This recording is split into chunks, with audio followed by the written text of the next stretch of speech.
I've taken a position very, very strong on First Amendment rights and tax rights. Don't tax the internet, don't interfere with it, which is a risky position because some people like to regulate the internet so none of the bad stuff gets out there. But I've taken a very pure civil libertarian point of view of not getting involved in the internet.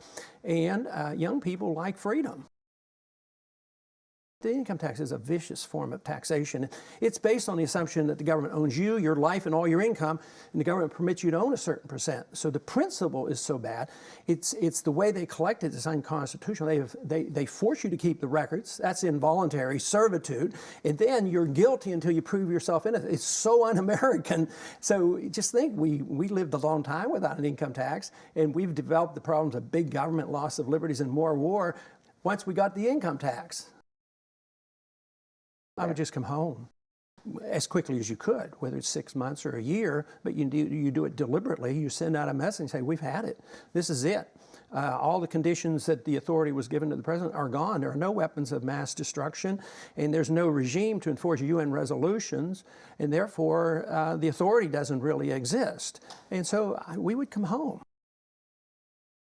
We live in the age of inflation, and we're going to have trouble meeting the obligations domestically because the cost of living is going up so rapidly for retired people, for people on fixed income. Absolutely. And that's where the trouble is coming. No matter how fast we raise the benefits, and the government fudges the figures, they claim the cost of living is going up 2.6%.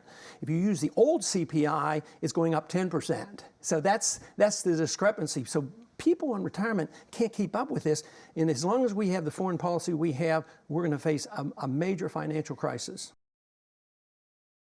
It would be an attitude that was expressed very clearly in the year 2000 when the current president advocated a humble foreign policy, no nation building, no policing the world. That sounded pretty good to me, but I would follow through with that. I would have that type of foreign policy that we won with in the year 2000.